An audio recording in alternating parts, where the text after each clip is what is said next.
શ્રીમદ ભગવદ્ ગીતા સમર્થન સમિતિ દ્વારા અભ્યાસક્રમમાં શ્રીમદ ભગવદ્ ગીતાના ભાગનો સમાવેશ કરવા જિલ્લા કલેક્ટરને આવેદન આપવામાં આવ્યું।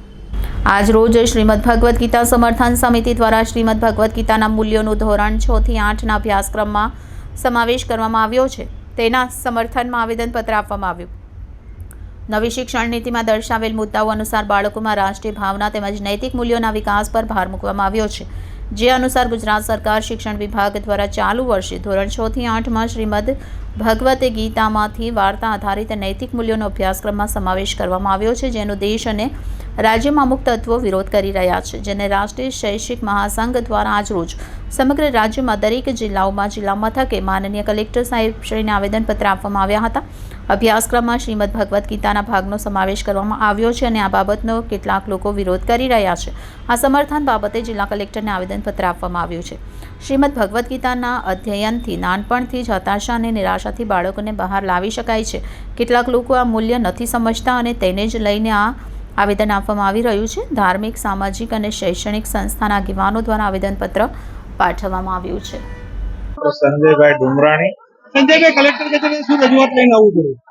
સમગ્ર ગુજરાત રાજ્યમાં પાઠ્યપુસ્તકમાં જ્યારથી ભગવદ્ ગીતાજીના પાઠનો સમાવેશ કરવામાં આવ્યો છે ત્યારથી બાળકોમાં ખૂબ ખુશી છે અને આ પગલાને સરાહનીય પગલાને કારણ કે ભારતની સંસ્કૃતિ એ શ્રીમદ ભગવદ્ ગીતા છે।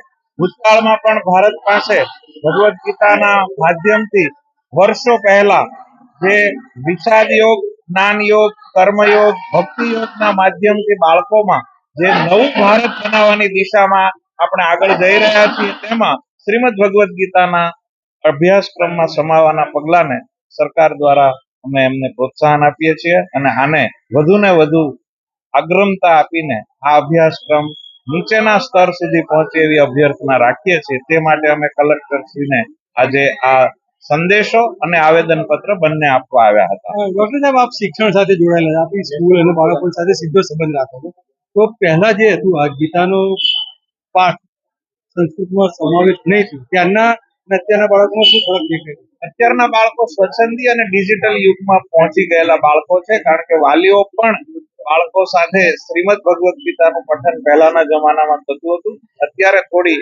એમાં જે ગતિમાં ઓટ આવી છે અને શ્રીમદ ભગવદ્ ગીતા એ માત્ર ધાર્મિક ગ્રંથ નથી પરંતુ જીવનનો ગ્રંથ છે, જીવન જીવવાની જડીબુટ્ટી છે એવું જયારે સમાજમાં પ્રતીતિ થયું અને સરકારશ્રીએ આ પગલાને આગળ વધાર્યું છે એના માટે અમે કલેક્ટરશ્રીને અભિનંદન આપીએ છીએ અને પ્રત્યેક ધર્મમાં, પ્રત્યેક રાષ્ટ્રમાં, પ્રત્યેક દેશમાં શ્રીમદ ભગવદ્ ગીતાનો જે પ્રચાર થયો છે એ ક્વોન્ટમ ફિઝિક્સ હોય કે પછી અધ્યાત્મની વાત હોય, શ્રીમદ ભગવદ્ ગીતાના અધ્યાયોમાં આપણે જોઈ રહ્યા છીએ કે માણસને પોતાનું કર્તવ્ય અને ધર્મ બતાવે છે।